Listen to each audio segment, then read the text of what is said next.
What's good, y'all? Welcome to another episode of the N1 podcast. I know it's been a hot minute. I know it's been a while since we're here, but the good thing is that we're here, and I have uh, a new player that came over to Costa Rica this year, Jason. Jason, how you doing? Doing well. Appreciate you having me on. I appreciate you taking the invite, taking some time out of your day to come talk to me, come talk to us a little bit about yourself, your experience. So yeah, man, let's get it started. I usually like to start by giving people about 30, 45 seconds to kind of introduce themselves. So yeah, just talk to us about you, where you're from, some experience, some background. Give us your insight. Okay. Well, my name is Jason. I'm 25 years old, and Costa Rica was my second uh, pro experience, if you will. I'm originally from Alabama, but I moved to Las Vegas, and that's where I graduated high school. After graduating from Las Vegas, I decided to go to the Air Force Academy, where they have a prep school, and I used that as an extra year to hone my skills and grow and develop as a player more before going into uh, play at a university. Um, I decided to go to Lee University, which is a Division II school in Tennessee, after I left the Air Force Academy, and that's where I spent the last 5 years playing before I had my first opportunity to go to Europe and play. So, All right, cool. And focusing on your roots, where you're from. I want to talk about the Air Force Academy. How what made you go there instead of another prep school? Did you have any connects in the Air Force Academy? Like what made you make the decision to go there specifically? um, I really had no idea about anything outside of high school to start. So, um, the Air Force Academy came to me as just a normal university would Okay. anybody else because they are a university as well. They're a Division I Yeah. uh, team. So when they come, they recruit you for the academy, but they put you in their prep school as a year to learn their offense and develop before coming and actually starting. Right. So I always knew that I wanted an extra year. I wish I could have had another year before going to play college basketball, just because I didn't start playing basketball until I was 14, so or 12, forgive me. And so having that late start, I just knew that if I had another year to really develop, that I'd be a lot better of a player. Right. And while you were there, did you go through, I don't know, like any sort of outside military training or something that relates to the Air Force Yeah, Academy? yeah. So at the prep school, you have to go through 6 weeks of basic training. And so that just consists of basically no cell phone, no outside communication with anybody. Right. It's you're there, you're being told what to do, you're going through like physical training, like they're literally yelling at you all the time and having you do push ups and sit ups and running and all this crazy stuff just to like mentally exhaust you. Right. How many people did you see drop out? During the basic training, I think there was like 5 out of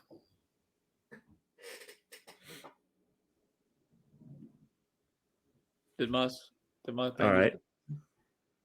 All right. So, and I guess I would say, I mean, did you have a plan B if the Air Force Academy didn't work as a prep school? Like, did you have any other options, or did you like stuck with it because you really wanted to be there? um no, so I had been getting recruited by bigger schools like the University of Tennessee.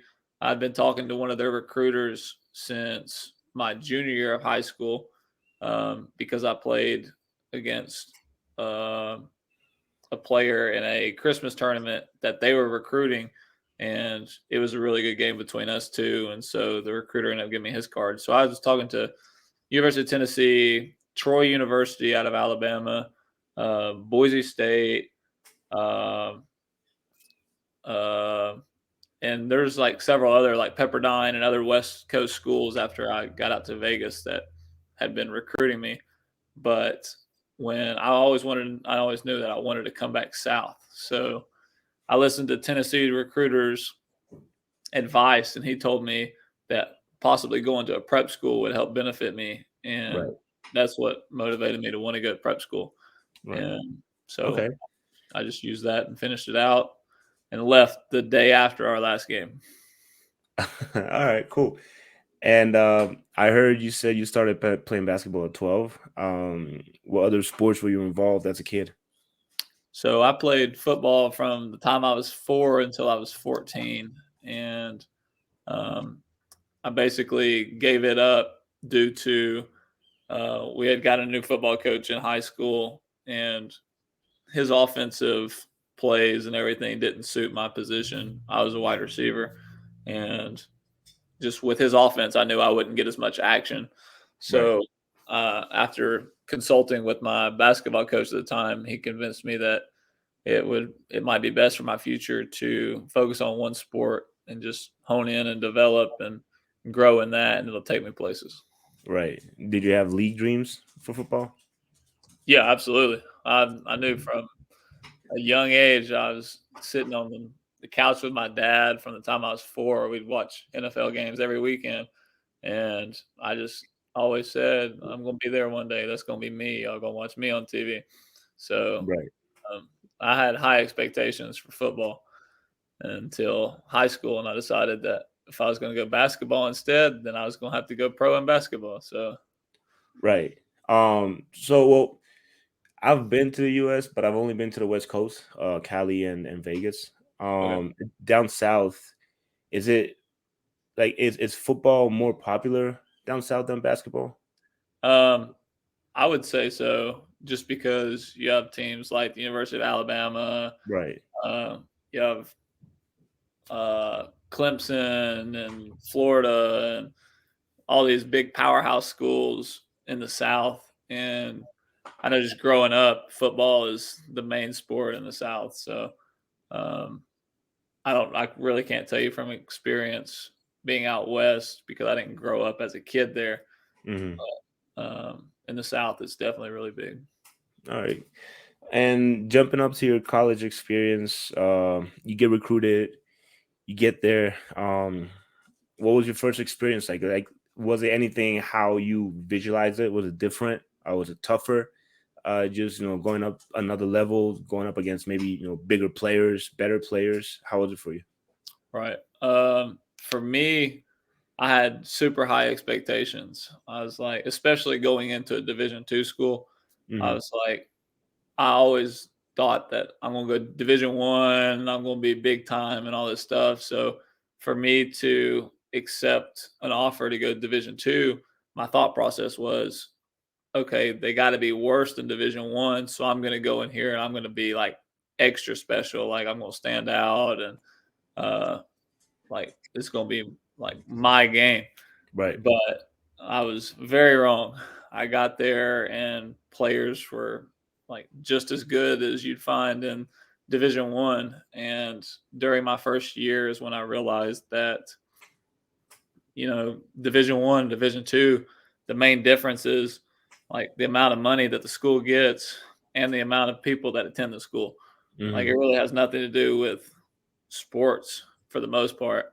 And so it comes down to athletic players are in Division 1, athletic players are in Division 2, athletic players are in Division 3. Right. It just comes down to the connections that they had in high school to help them get to the next level. Some people had the hype behind Right. like hoop mixtapes and all this stuff where they're popularized and everything, and other people might not have gotten the same media attention that somebody else did, and they could be better, but they just never had the same opportunities. Right. And when you got there, did you get early playing time, or did you have to earn it? Yeah, I got early playing time. I basically split my freshman year with another guy. So I came off the bench, but we were both playing like 20 minutes a game. So I think I averaged 17, 17 or 18 minutes a game my freshman year. But I had high expectations for my years after that, and it just kind of went downhill after my freshman year, basketball wise. So, Why? um,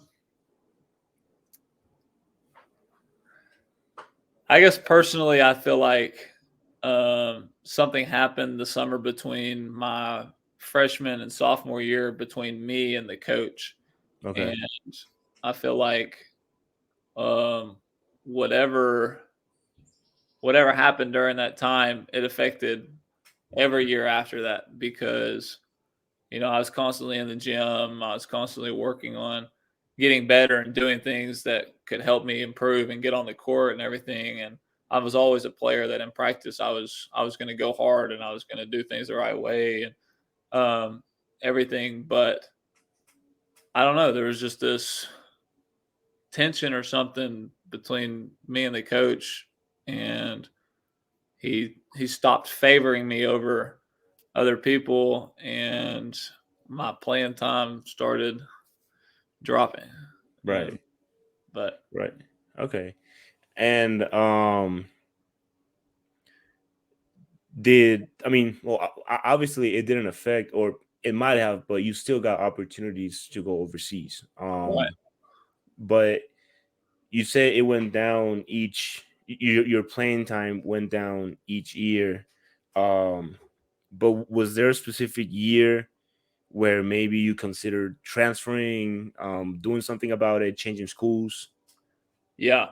So after my freshman year, during my sophomore season, coach had told me, he was like, "I just feel like you're not prioritizing basketball over everything else," and that's because I had a lot on my plate. I had a girlfriend at the time. I had a photography business.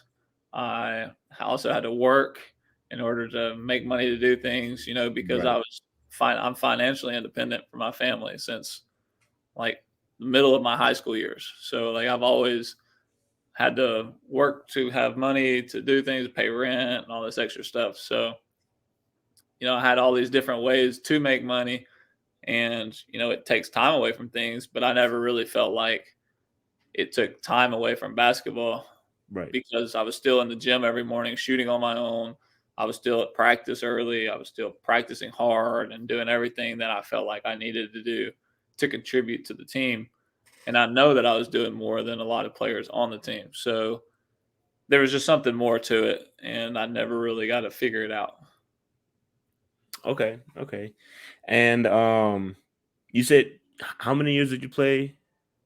I played Uh, 5 years, full 5 years. Okay. And how much time did it went by between you finishing school and getting your first offer or your first job overseas? So I finished attending school in person my well, obviously it was after I graduated and then had another year of eligibility. So I started my MBA, Master's in Business Administration, and I started that and played. And then after that school year, so that ended like May 4th of last year. And then October, I left to go to Europe and play. So June, July, August, September, October, 5 months. All right. And did that team reach out to you personally, or did you have somebody like taking care of the basketball side for you? Um, I went to, I got invited to go to a showcase in Houston, Texas. And through that showcase, um, I built like connections and stuff. And uh, the guy that ran the showcase ended up calling me a couple months later and was like, this team needs a player that fits your description. And what do you think? And so I was like, I'm all for it. Any opportunity to get my foot in the door. And so within 3 days of him telling me that, I was signed and on a plane to Europe. So it was a very, very fast and abrupt turnaround. All right. And well, we're gonna get into this a little bit later, but were you always this type of player? Because when you came here, you was athletic and you could shoot. So did you always have that shooting skill, or did you develop it late in your career? So, like I said, I started playing at 12, and it wasn't until I was about 14, 15 that I really started actually shooting the ball. Right. And um, so that really came from just living in the gym. I didn't have the best like home life. I lived with a single mom and three brothers, and so we never really all got along, and so I was away from home as much as possible. And so I ended up kind of living in the gym per se. I had a bunch of stuff that I would just leave in the locker room, and I was literally in the gym 8, 9, 10, 12 hours a day. Just hanging out, and between hanging out in there, I'd go in and shoot. I basically could live in there. There were showers, bathrooms. I just order a pizza, like Right. um, and that was between my freshman and sophomore year of high school. So um, that I would say that's when I saw the most progress in my overall game. Right. All right. So, getting over to Europe, you playing in Luxembourg. I'd assume. I mean, first of all, the weather is not what you were used to. I No, would say 100%. Right. not at all. Rainy, snowy, super cold. Yeah, was not it. Super dark, super gloomy. I would Yeah, say. a All lot. right. And what was first of all, what was the first like biggest wall you hit while in Europe? Not talking basketball, but like more Right. of a lifestyle, right? Like weather, culture, food. Like, what would you say it was? The food, definitely the Food. food. Yeah, I'm a very picky eater, so my my taste buds, my palate, whatever you want to call it, is is not up to par with a lot of people. So my main meals are chicken, steak, pizza, hamburgers, some type of meat, protein like that.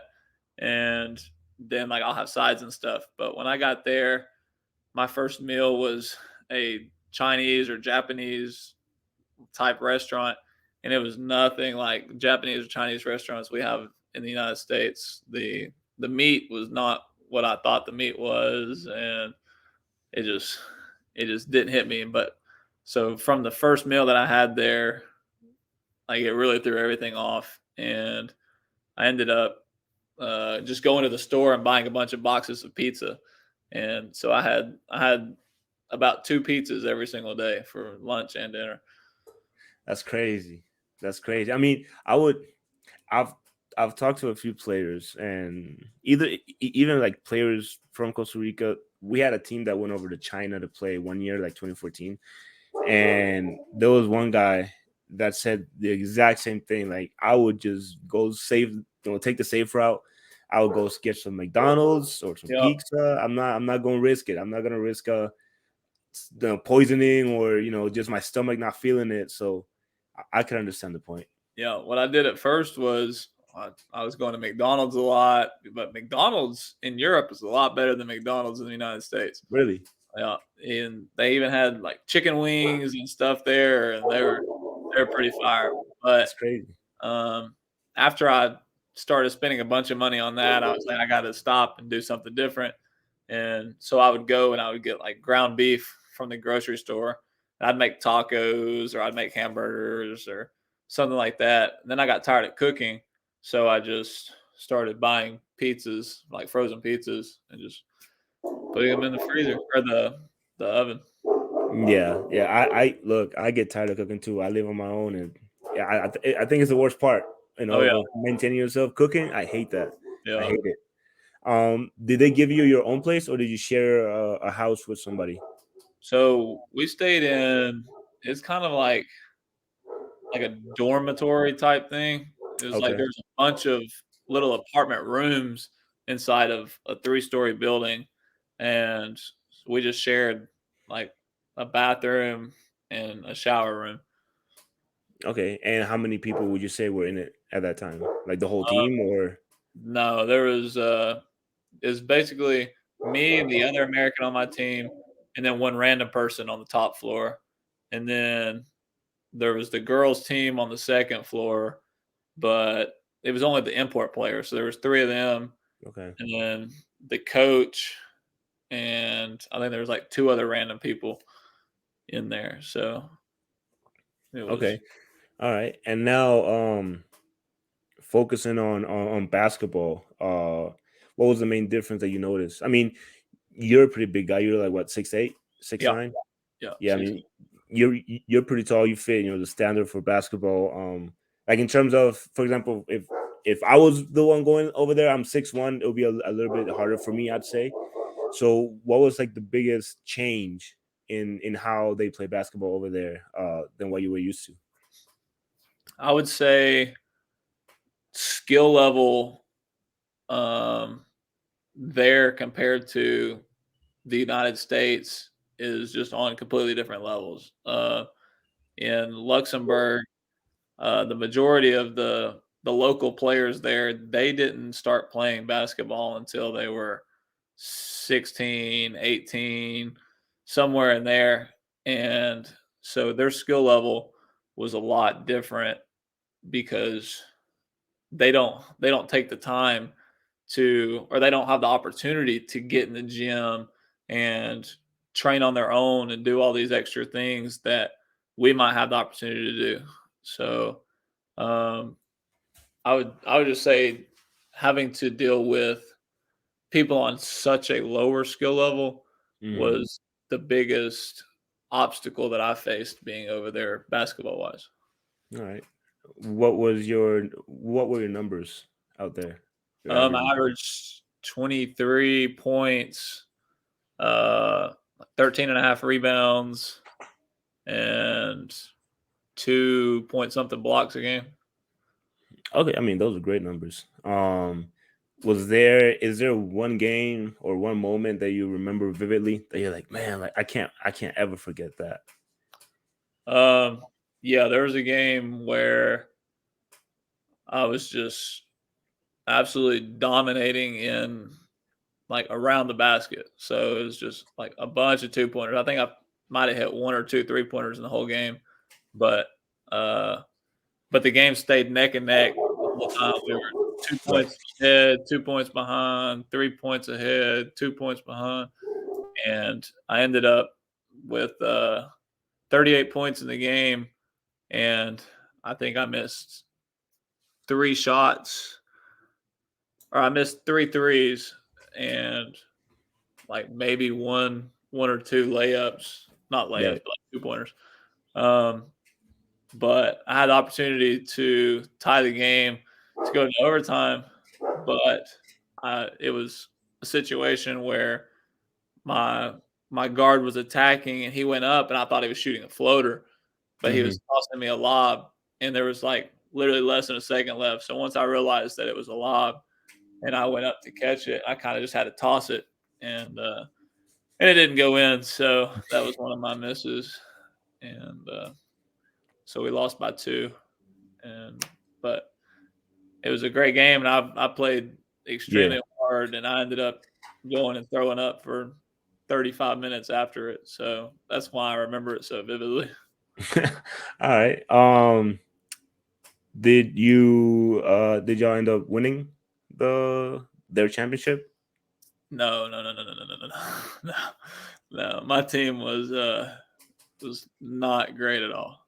Okay, so you're in the like in one of the Yeah, bottom of the table teams. Okay. All right. And outside of basketball again, you mentioned earlier you had a photography business earlier. Did you travel while you were there? Did you take, advantage of their scenery, their buildings, their everything? Because a lot of people and some players have told me this, that a lot of players just, they go out overseas and they stay in their room, they don't really do much. They take their, PlayStation or whatever. yeah. So when people come here, I like to encourage them, go out, explore a little bit. We have great places. So I want to know if you were able to do that over there, in Europe.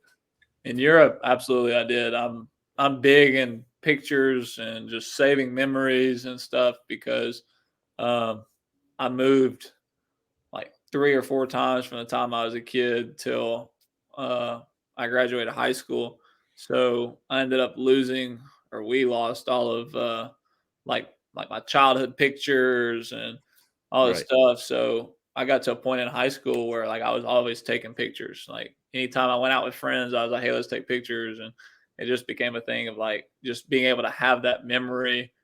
Um, is something that I got into. And I think that's what got me into photography. But yeah, I definitely got to travel all over Western Europe and took lots of pictures and saw lots of things and stuff. And I took advantage of Costa Rica a good bit too. So Yeah, you did. You did. You did. Did you go to other countries other than Luxembourg? yeah, so I went to a couple different parts of Germany. I went to Belgium Nice. and I got to explore London, England for a few days. So Nice. And I've heard traveling within Europe is really cheap. Is that true? extremely cheap. I flew round trip to London and back for $38. Wow. So that's like That's that's like uh 20 mil for yeah. Costa. Yeah, I mean it does sound cheap. I mean I've heard more about the train because there I don't know if it goes through Luxembourg, but there's like a train that connects a lot of countries, Yeah. or a subway or whatever. Um, and I've heard that taking that is really cheap. I've never heard that the flights were that cheap over there in Europe. Yeah, flying's cheap too. You rarely find flights that cheap. That's just because it was a very cheap airline Okay. because it's an airline that they really tax on their like luggage and stuff. But I didn't have any luggage. I just packed a backpack full of clothes and used it as like a carry on. So my only fee was the $38 for the airfare. Okay, yeah, so it's kind of like Spirit, I would say in a sense. Yeah, yeah, Flights just are like cheap, but luggage is really expensive. yeah, exactly.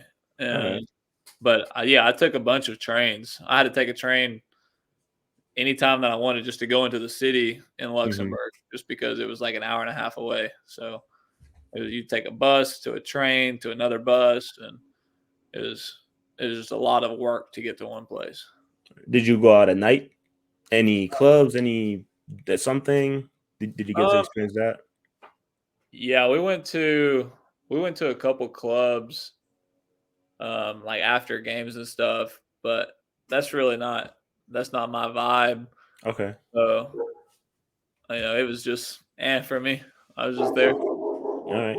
And while you were there, did your team have the gym available for you to work out? No, No. it was the most depressing experience I've ever had in life. I get there, we have we have one game a week every Okay. Saturday, and Okay. then we'd have 3 practices a week, but those practices are only an hour and a half each. So I have literally 3 other full days, and then I have the hours leading up until my practices those 3 nights. So literally outside of that 3.5 hours or almost 4 hours of practices a week, I have the whole rest of the week to do whatever, but there's nothing to do. Like I'm up in these mountains in this really small village. Like I wouldn't even call it a town. It was literally a village. Not much to do. If you wanted to go anywhere, it would take you an hour and a half to get somewhere by bus and train and bus. But if one bus was late, then you were gonna miss the train. And so it was just a struggle to get places. So I really did stay in my room like a lot, but I didn't have a PlayStation or Xbox or anything. So it was literally just me and my laptop and my phone. If I was on social media or I was watching Netflix Right. or trying to FaceTime somebody or talk to somebody, it was the most depressing, lonely experience I've ever had. So I was happy when I got out. I mean, from those times, people say you really get to know yourself a little more, right? When you're on your own, not really doing much. Right. Um, so I guess, at least you got to travel. I'd say Yeah. that, you got to know Europe. I mean, that's cool. That's dope, traveling around Europe. Oh yeah. Um, So yeah, let's move forward. You finish your season there. You leave what the day after, 2 days after you're done. So I actually got released on a mutual release. I had we had finished the regular season and we're about to go into the playoffs. For us, it was the play downs because we were second division in Luxembourg.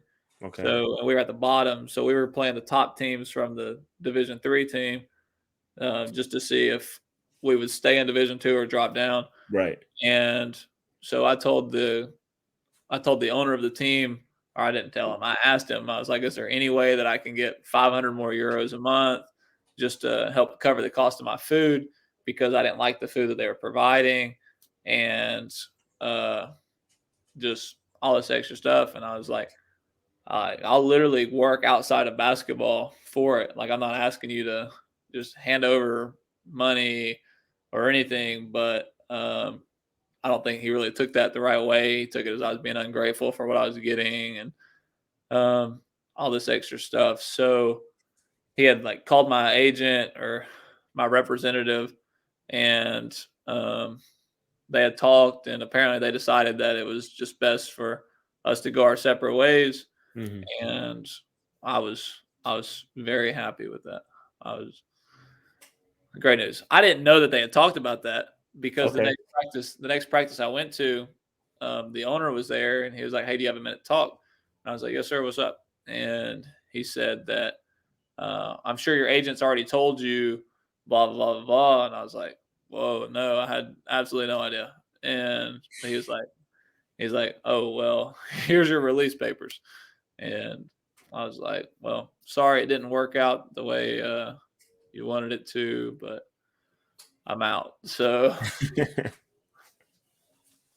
All right. Was there any language barrier when you got there? I mean, I suppose there was. yeah, How definitely. bad was it? Um, it wasn't terrible just because most of the people my age did speak some English Okay. because in Europe they at least in Luxembourg you start out learning uh, German your first like 2 years of school, and then you start learning French, and then after that you start learning English. So um, the majority of young people there spoke English, but being able to like communicate with people at a restaurant, Right. that was a different story. Uh, Will you use like Google Translate or something? Um, yeah, if you were going to like a sit-in restaurant, but if you were going to like McDonald's or Burger King or whatever, you could just use the machine and Got it. uh, do it without interacting with anybody. Got it. Got it. Okay. So after you get released, you go back. You said it took like what, like a week, Yeah. and then So you got here. so I landed in the United States coming back from Europe on a Wednesday night. Thursday morning, I got a text message saying to go to another showcase from my friend. He was like, "I'm going to the showcase. You should come with me." And so I was like, "Sweet." And so that's Thursday. The next day is Friday. I Right. wake up, I get a rental car, and I drive 12 hours to the showcase because it was cheaper to drive than it was to fly. Hmm. And so I drove all the way there. We played, everything happened, went well. And afterwards, uh, it was for this Costa Rica league. Hmm. And so afterwards, the guy was talking to me and my friend, and I was just asking him questions. And he was like, "By the way, the pay is only this much," and I was like, "Oh." I said, "Yeah, I don't know about that. I don't know if I can do that." And he was like, "Man, I absolutely understand, and like I'm not saying that you're worth this or you're worth that or whatever." He's just Right. like, "This is just what it is if you come through it this way." And but he was like, "You got to think about it. It's more than just the pay." He was like, "It's the experience of uh, not only having another professional season under my belt and add it to my resume, but being able to experience Costa Rica and just another culture and everything." And I was like, you know what, like I really don't have anything going on these next 3 months, so I'm all for it. And Right. so I ended up saying okay, and I was in. And then 4 days later, um, we were on a flight to Costa Rica. And you were the first pick, right? Yeah, yeah, I was the first pick in the. Did you know that you were the first pick? Did you talk to the team before you landed here or something, to the coach or anything? No, I had no idea anything about the team or anything before I landed, but I found out that I the day before we left the US, like what team I was going to be on, and that I was the number one pick.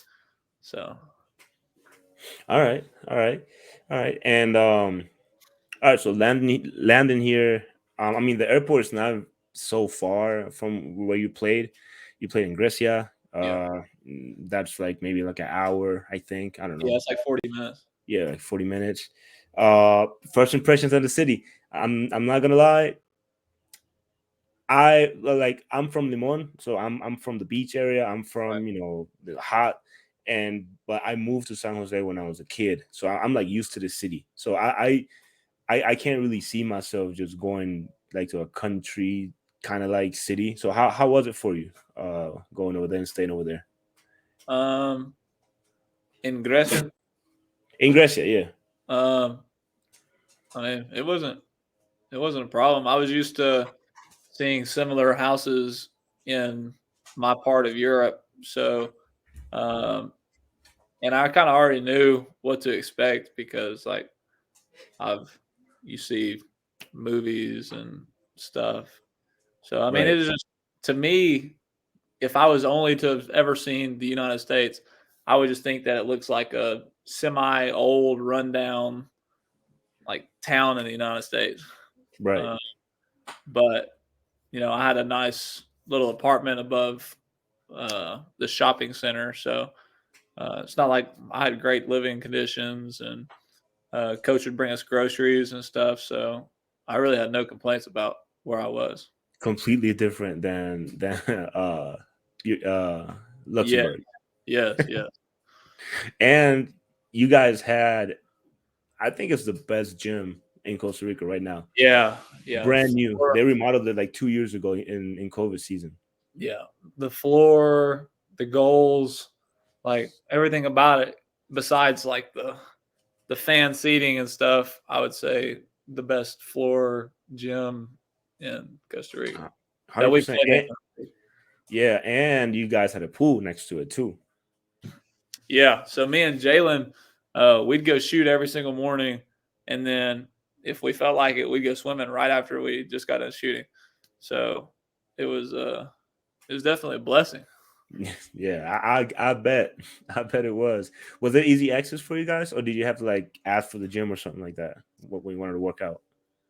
Um, we never really asked; we just showed up. But I think that's Okay, because like we'd go in the morning, and right. during the week everybody's in school, so Hmm. like there's never anything going on in there.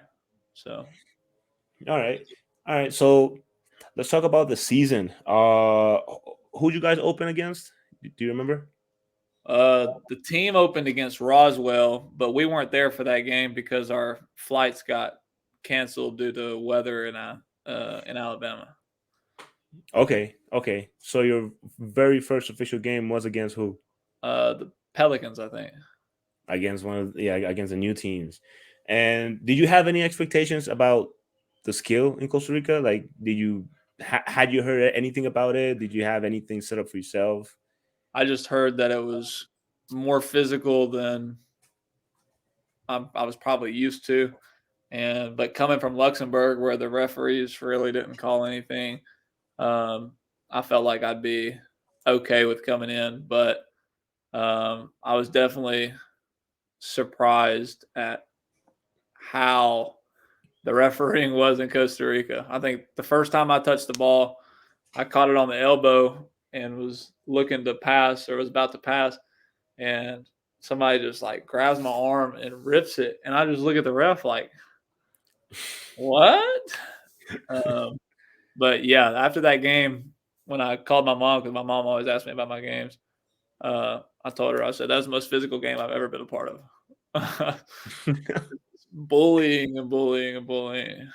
But So it was true. What you heard, it was true. yeah, absolutely.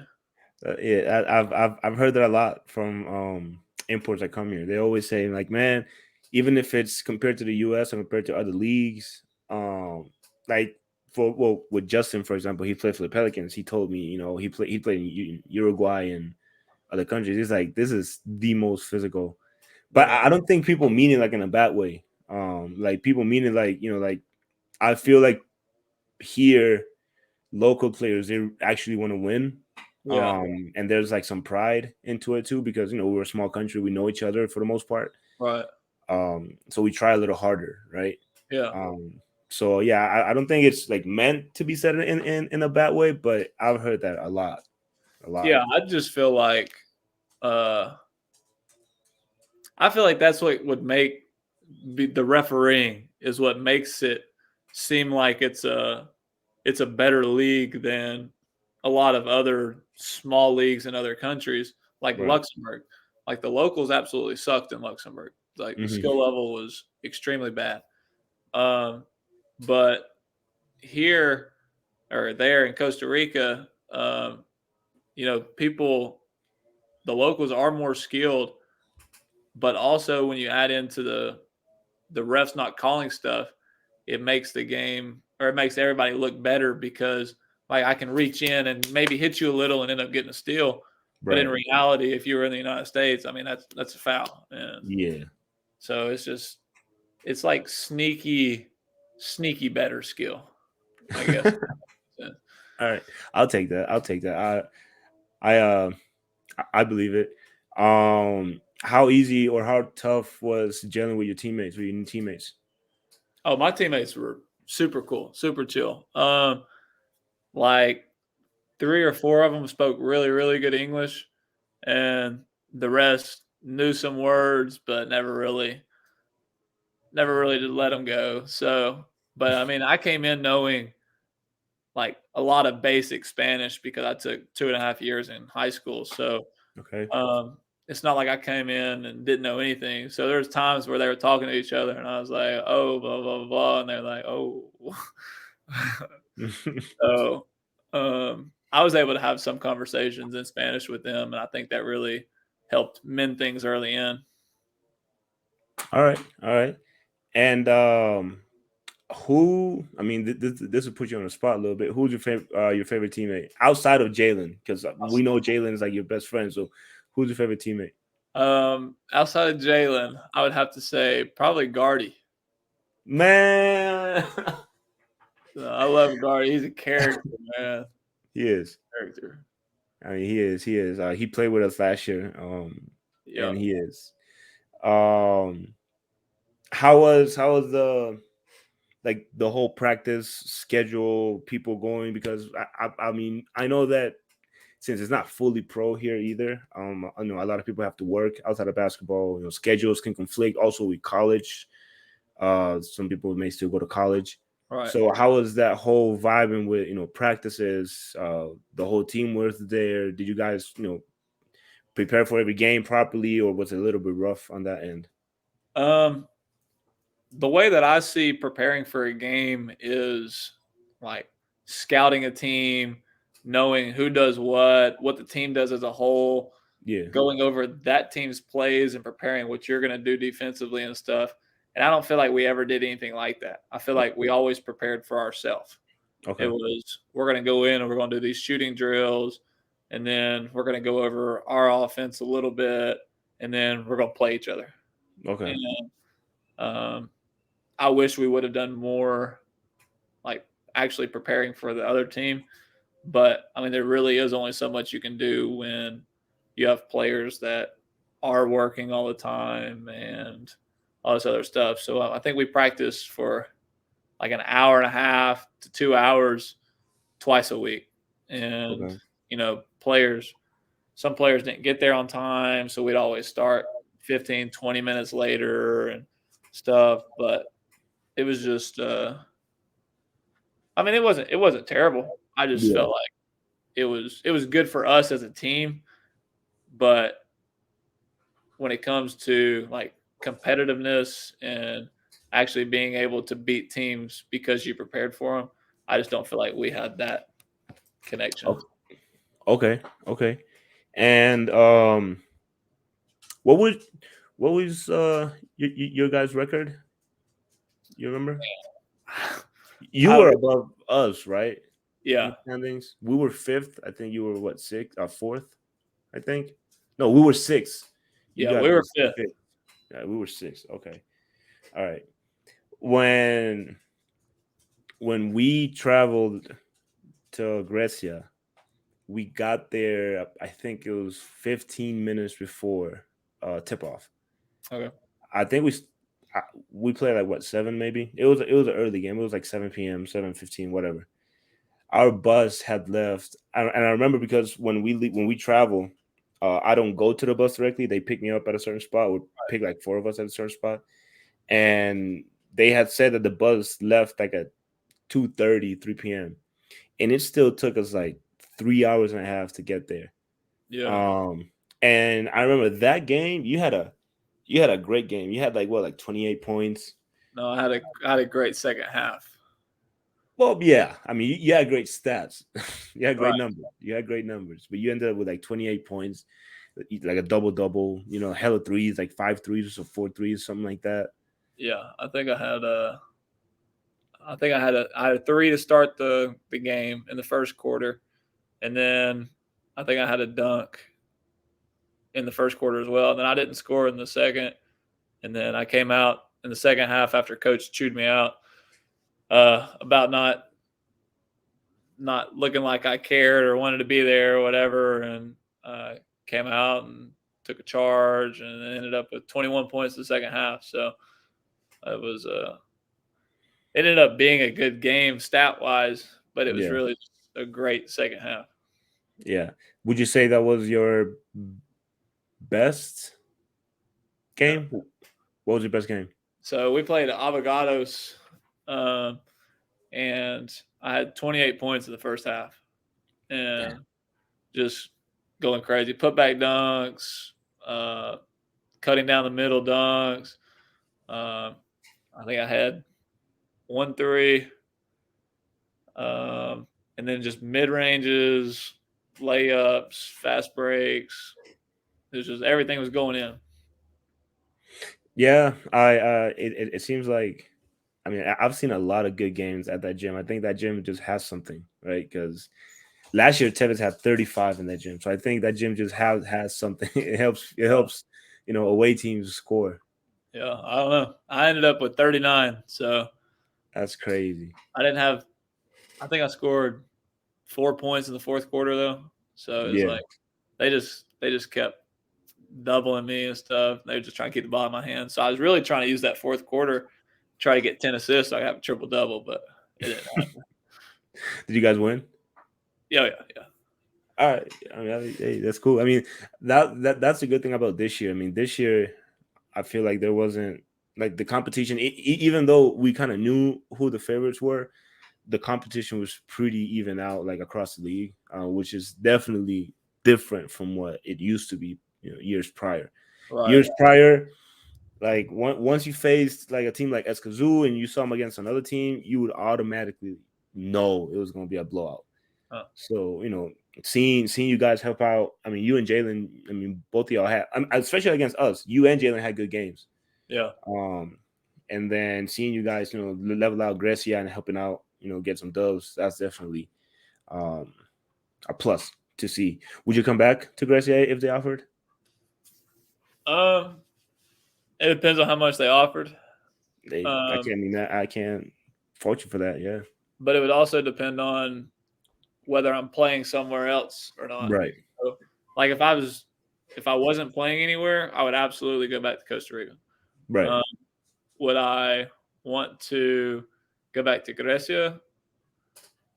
I wouldn't mind, but I would rather be somewhere maybe in like San Jose or Punta Arenas or maybe even Limon, just Right. to experience a different part of the country and be able to travel around that area.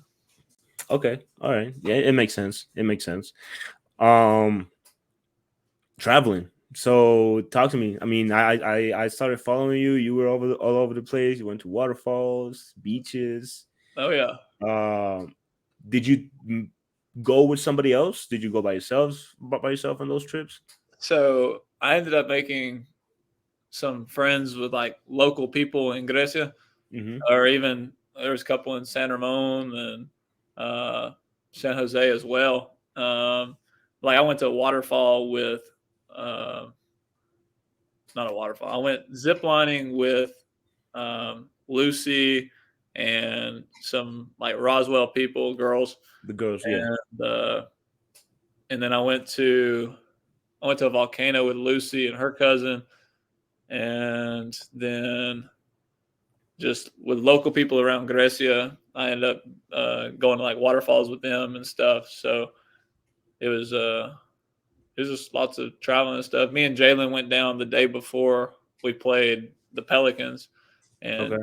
just got to explore a little bit of Punta Arenas and sit on the beach and just chill. So All did a right. lot of traveling.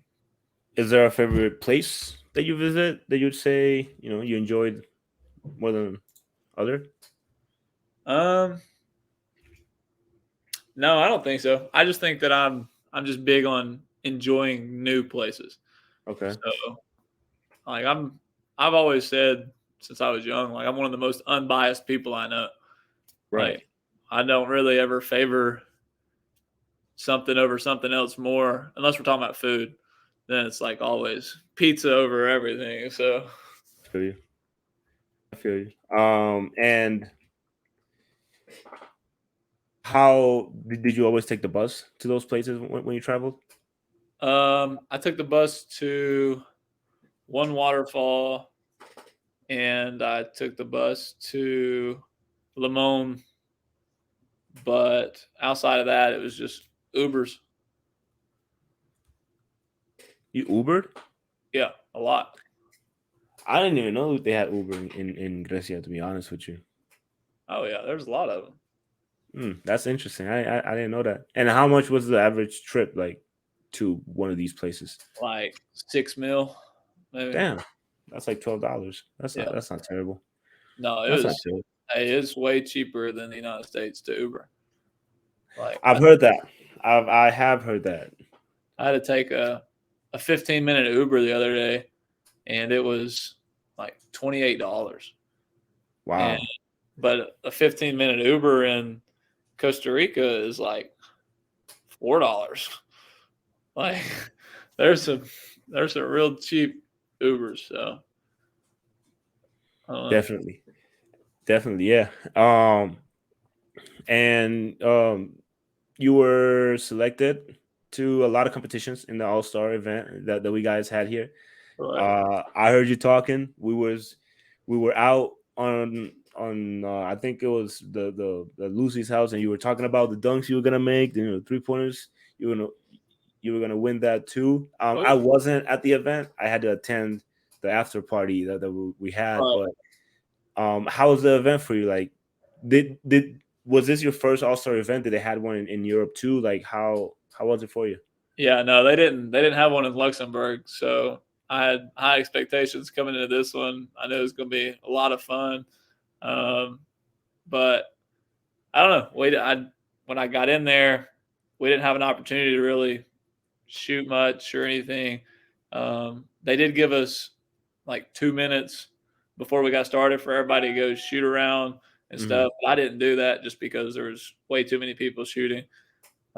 So when I finally did get an opportunity to shoot, it was actually my turn in the competition, and it was I was a little nervous because I hadn't got a feel for the ball or the rim and Right. everything. So I think I started off uh, like 1 of 5 on my first rack in the corner, but then after that I got them going. I finished the first round and was the top shooter, and so went to the finals and ended up going off in that at the end. I think I hit uh, 9 of my last 10, so ended All up right. winning 3-point competition that way. So it was awesome. All right. Did you see any competition in the dunk contest, or it was just you and that's it? No, there was definitely competition. Arba's guy, Ferguson, Uh uh, huh. he's super lanky, and so like he has the ability and opportunity to do some cooler dunks. But um, what helped me win that was he tried to do an East Bay uh, earlier in like the second round, I think, and he couldn't get it.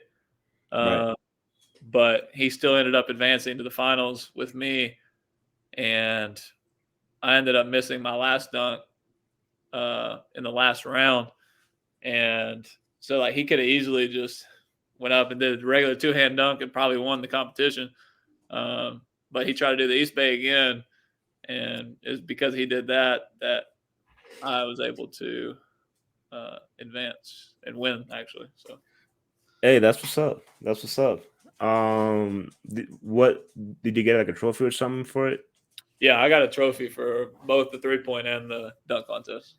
Okay. And how was the game? The All Star game? Um, Was it fun? no, I didn't care for it.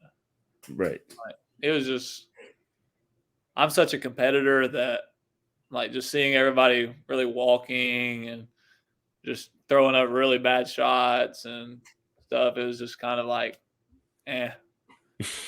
And I really didn't get the opportunity to play a lot. So Yeah. I think I would might have enjoyed it more if I was in more. But um, also, one half of the court was super slippery. So Was it raining or something? no, I don't know. It I was think it just was a slippery. fog machine, Ah, okay. and they tried to sweep it before we got started and everything, but it didn't help. So um, I just really didn't care for the All Star game as a whole. All right. All right. All right. So yeah, that happened on a Friday. We ended up going out. I was able to arrange the after party for Teva's birthday, and all you guys were there. I mean, people may not know, but we went out to there's an area in San Jose called the California. We got some tables, some section, and all you guys got there like a 12, Yeah, like it was twelve late. thirty a.m. or something like that. Um, how was it for you? I mean, I know you said clubbing is not your thing. Just going out in a different country at night. Like, how was it for you?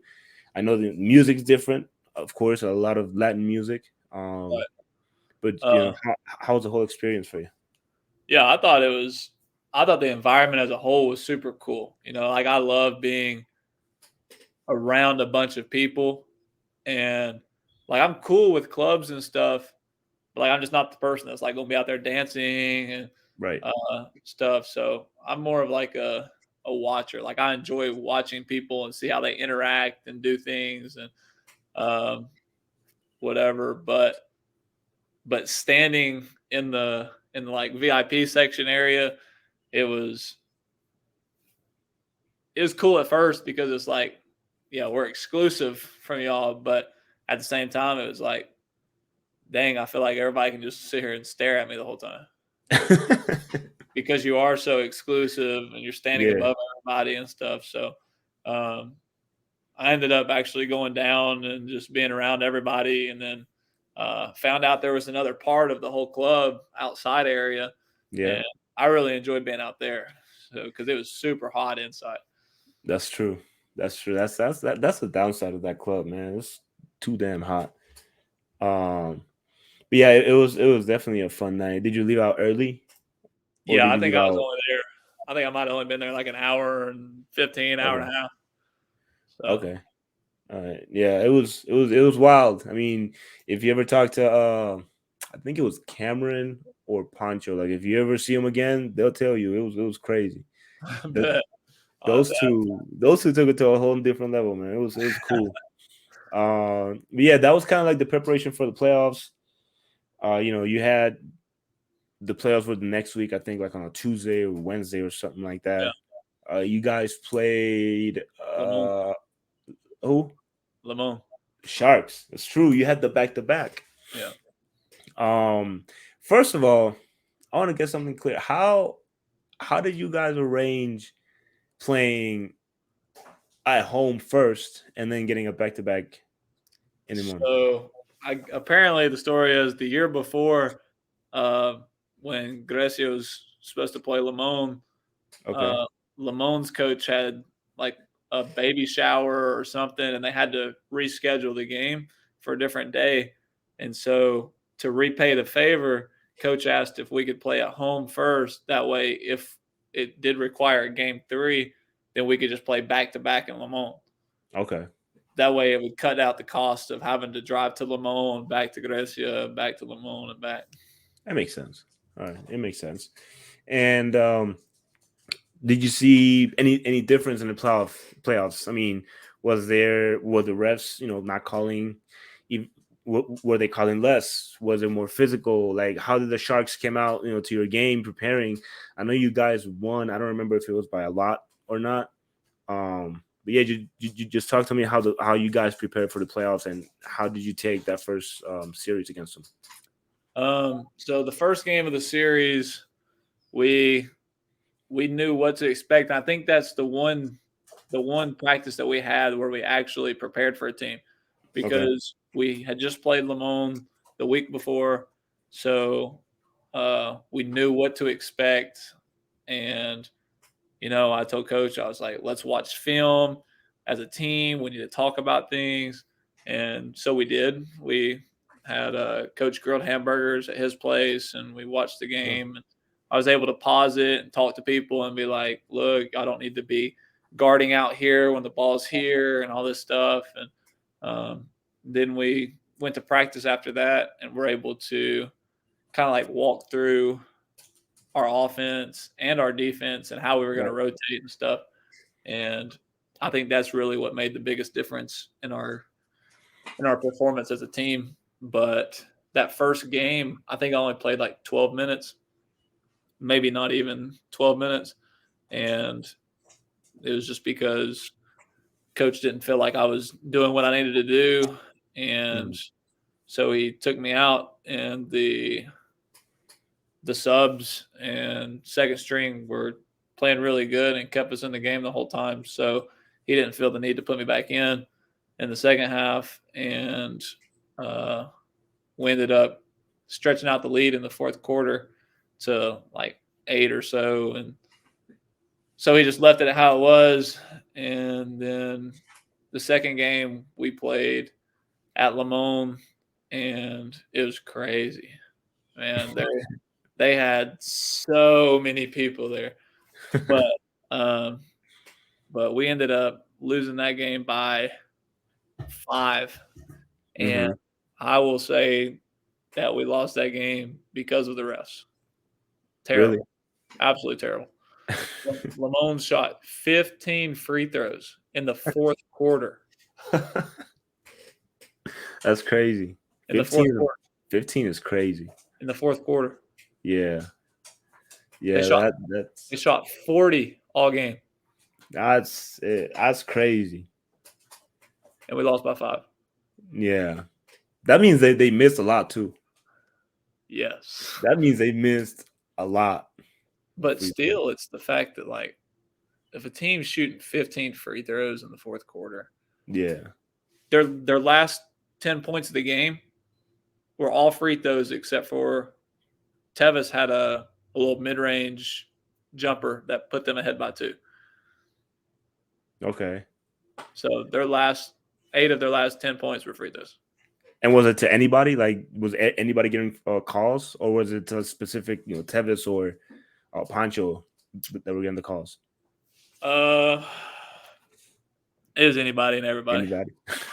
If you if you Anybody that drove had a call. if you attacked the rim, they were giving you free throws.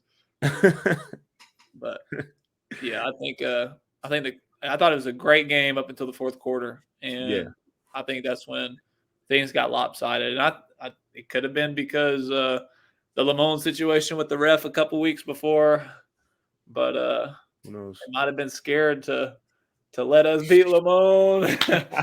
But I don't know. But we ended up losing that game by 5, and then came back 18 hours later and played them again.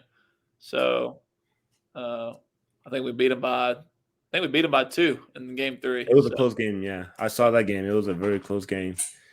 Um, and now that we're over with it, what was the actual game plan against them? Like, what did you guys focus on? Was it guarding somebody more than? I mean, yeah, of course it was guarding, Pancho and Tevez more, but what was the specifics that you guys talked about in order to beat them?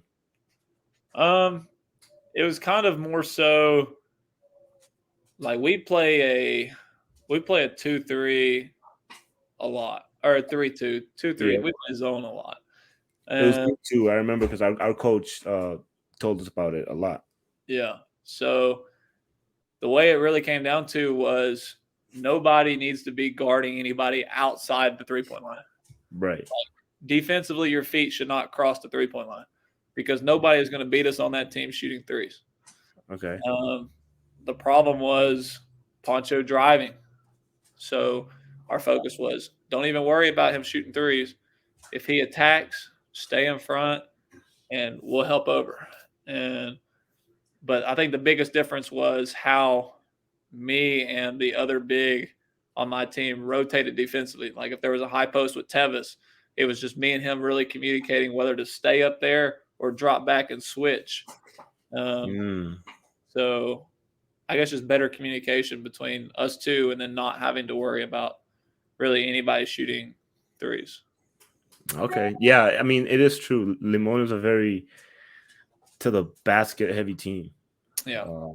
So yeah, that is true. And you guys won the third game, like it was a close game, and you find out you play against Escazú, the 3-time back-to-back champions. What were your expectations for that series? So my expectations, let me tell you. So during the regular season, we lost to them by 8 and we lost to them by 6. And so in my head, I have a game plan. I'm telling coach, look, we need to let me guard Powell and Jalen on Isaac, and then our 2 other bigs on their other big guys, and just really go man. That way, nobody's helping. Just play a hard man to man. Don't let your man touch the ball. Don't let your man score. Because our problem was every time Isaac drove, we'd help over and he would just pass. That's everybody's problem. But it's like I'm telling the team, do not help, do not help.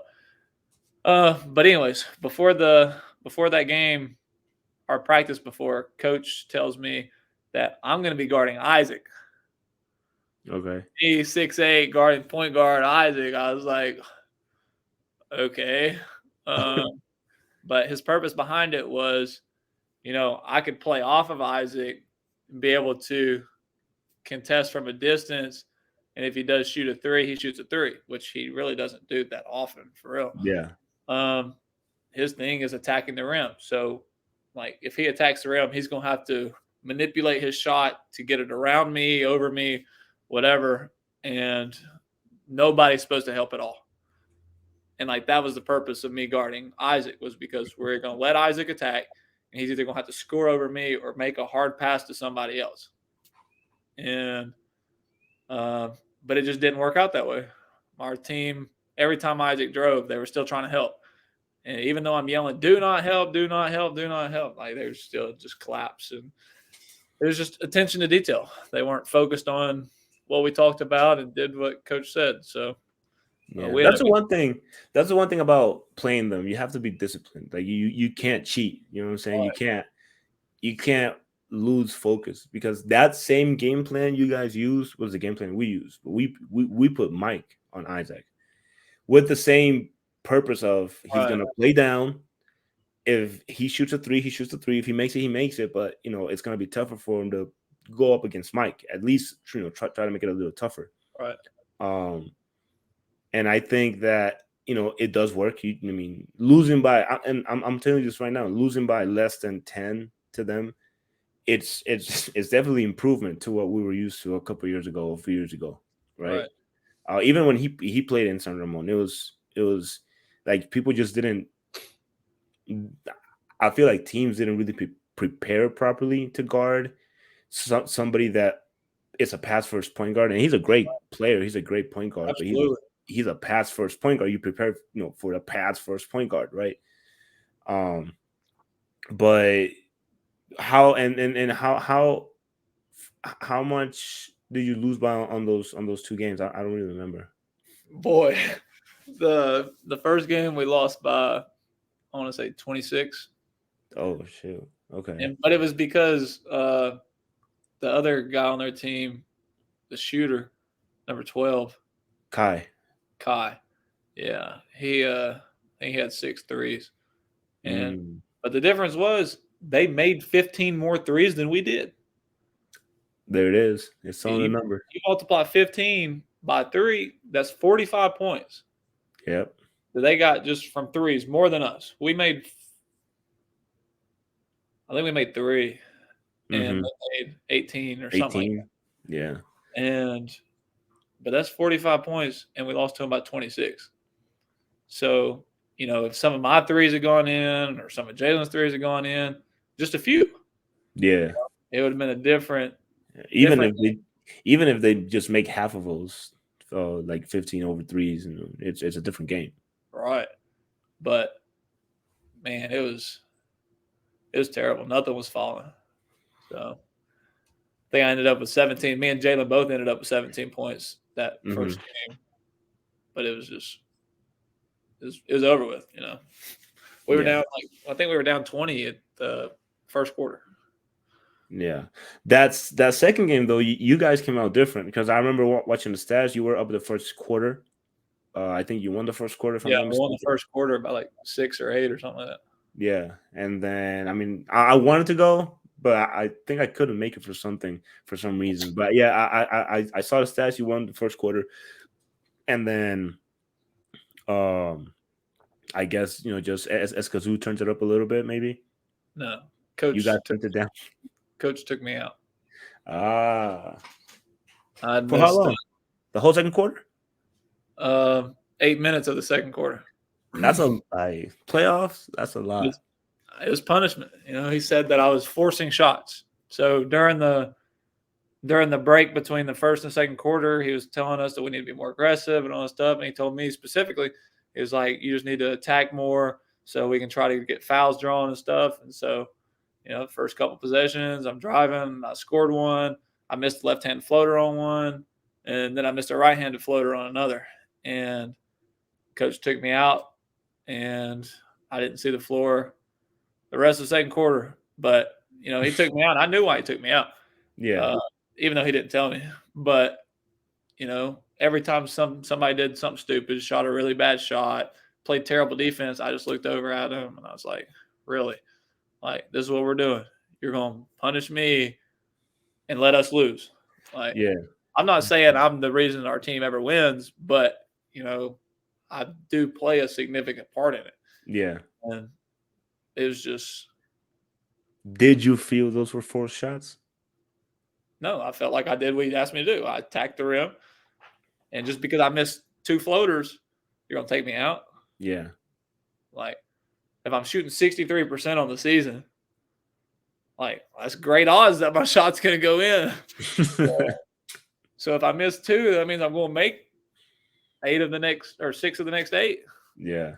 So, Hey, I mean, that's coach's decision. yeah, You can't really say anything about it, man. Like that's the one thing about taking it to the chest and live with the results, I guess. I did. I took it to the chest at halftime. I pulled him to the side before we went into the locker room, and I asked him, like, what, like, why did he sit me out? Did he think I took bad shots or whatever the case was? He told me that I was just forcing shots. Mm. And I was like, but how am I forcing shots? If I'm taking a shot, then it's got to be a decent look, Yeah, because I'm not going to sit here and try to take shots to miss them. Like, right. that's going to hurt my averages. But he told me that, and then he wouldn't talk to me anymore. So we went in the locker room, and he started talking and saying all of this stuff in Spanish. So I really didn't understand it any. But then uh, he said he started yelling at me about something, but he was yelling in Spanish, so I obviously didn't know what he said. But the translator told me that he was saying, if I don't want to be here, then I can leave and all this stuff. And I was like, what did I do? I said, that's the problem. I said, I do want to be here. I Yeah. said, and I said, that's why I'm mad right now. It's like, I do want to be here and I do want to play. If it's like, why am I not playing when I'm one of the best options to help the team come close to winning? Because it was a tied game when he took me out. Mm-hmm. And then we're down 15 at halftime. Mm-hmm. Yeah, that's a So turnaround. Yeah. I told him, I was like, they don't play defense.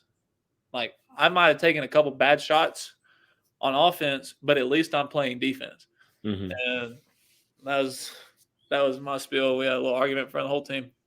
So, but he said something about, now I have to play him because y'all can't play defense and other stuff. And so I played the whole second half. And we ended up cutting the game down to 6, I think. But then we had to foul in order to stop the clock. And Right. they made some free throws. So they beat us by 10. So I really feel like if I wouldn't have come out in the second quarter, then there might have been a better shot. But you never know. So You can't live of what ifs. yep, Yep. that's right. 100%. 100%. And you flew out what the day after? The very 14 hours later. Yeah. Did you plan it or they just gave you a flight? So the reason why I flew out, I planned on staying after the season ended for about 2 weeks just to travel more of Costa Rica. But 2 days before that last game, I got a call from a team in the TBL, and they were trying to get me out ASAP because they had 5 games left in their season, and they're trying to make a playoff push to get in the playoffs. And so, Okay. basketball is my life. So I was like, sure, I'll come out there. And so 14 hours later, I flew there, landed at 12:30 in the morning, and drove 3 hours to Kentucky, and got there about, man, 4:30, something like that, at the hotel. Didn't get in my hotel room until 5:15 because the lady at the front desk had messed something up. Uh, Mm-hmm. but took me a few hour nap, and then we took another 2 hour drive to our game, and I played that day, and then played the very next day too. But the team ended up losing both, so they didn't qualify for the playoffs. So coach told me that I could leave if I wanted to, and so I came back to Alabama. Okay. All right. And what's your near future looking like in the next 2-3 months? You got any plans basketball wise? Yeah, so the next month and a half, something like that, I have a couple NBA G League workouts to go to. Okay.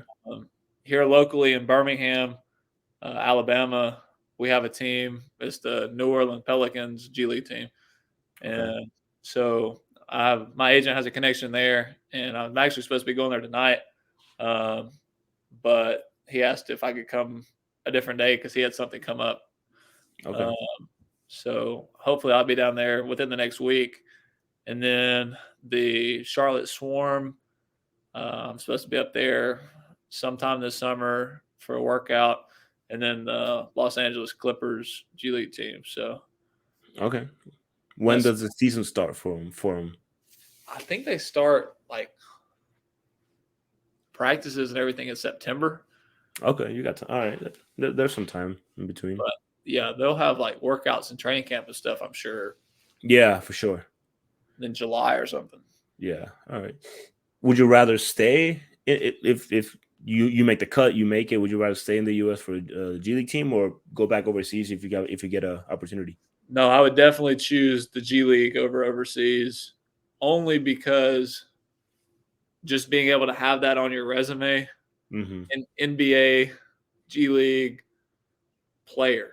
Right. And you show that to any overseas agent, they're going to see that, not agent, overseas team.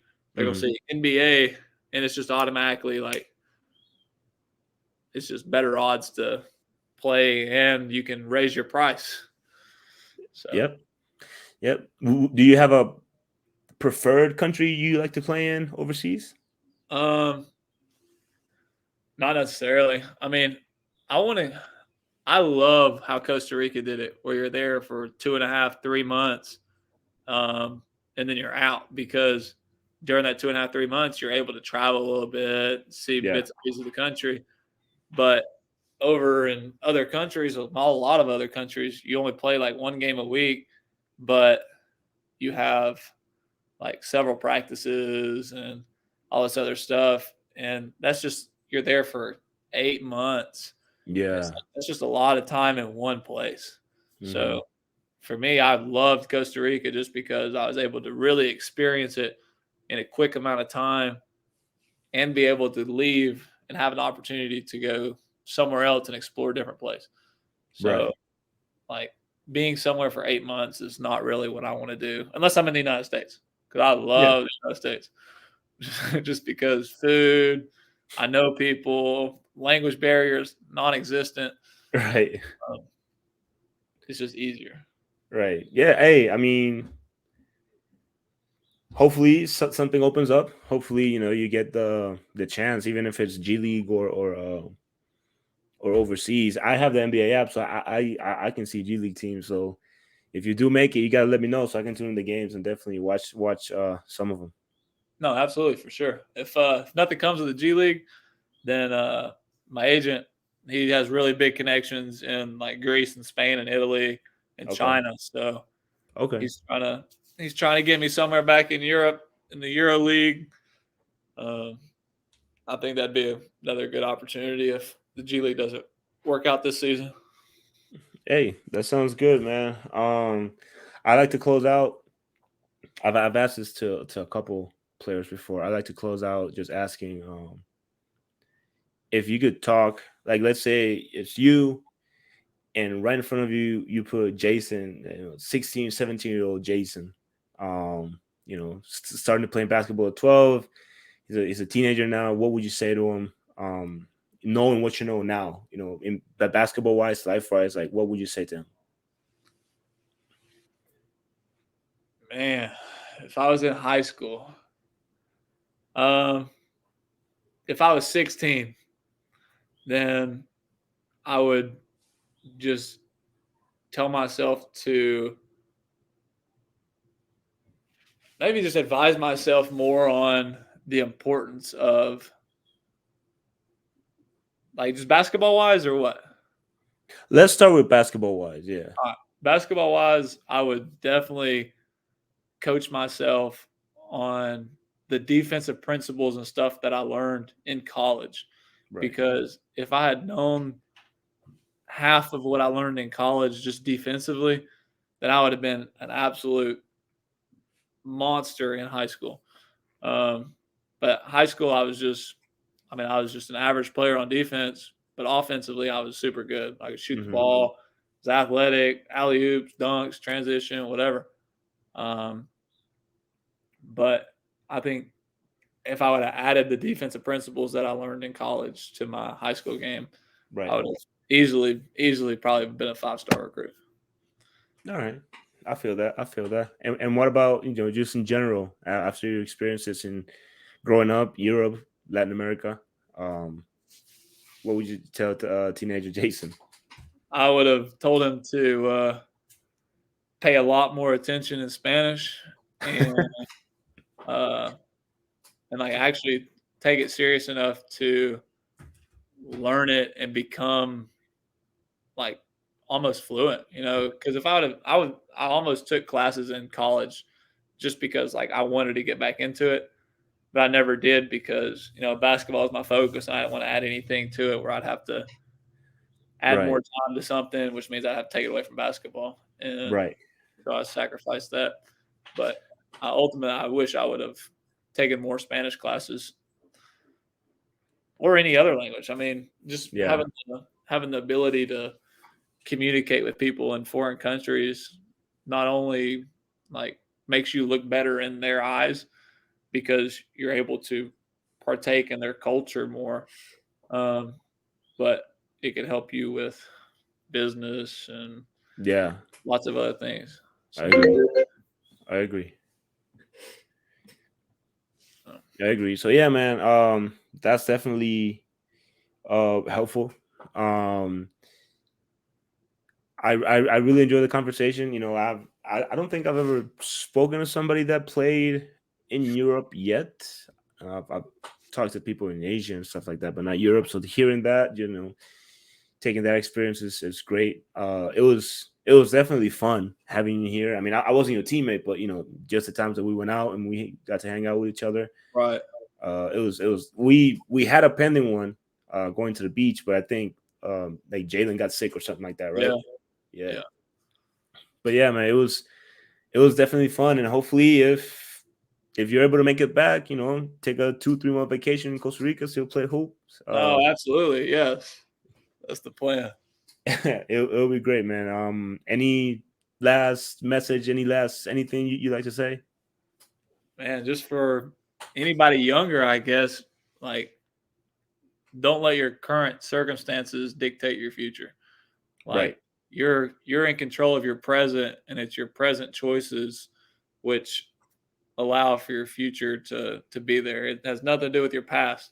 And I would say for me, like, my experience in college, like, I think I averaged like 4.5, 5 points a game in college. And if you looked at my stats for my college, you'd be like, no way this guy's good enough to go anywhere. Right. But uh, but I'm given an opportunity in Europe. I go in Europe and I kill it. You Hmm. know, it's like, dang, where was this guy in college? I'm Right. the same player. I just wasn't given the freedom and the confidence from my coach to do the things that I did in Europe. And then I go and do the same thing in Costa Rica, and it's like, okay, maybe he is a capable player. And Hmm. so, Confidence. That's the key word. yeah, it was never losing my confidence or my faith in myself. It was, Yeah. my coach might not believe in me, but I'm not worried about what he believes because, I know my goal and what I need to do and focus on in order to accomplish that. And if I let somebody else's opinion of me get in my head and alter my thinking, that I'm never going to be able to accomplish the things that I want to do in life. So I'd say that's my advice. That's word, man. I appreciate that. I appreciate everybody that listens or watches on YouTube. Remember, every Thursday we're gonna have episodes again. Today was Jason. Enjoy the conversation, and yeah, for anybody else, you can hit up the social media. There's a PayPal link at the bottom somewhere on the screen if you want to support. And yeah, I'll see you next Thursday. Have a good one. Sure. See y'all.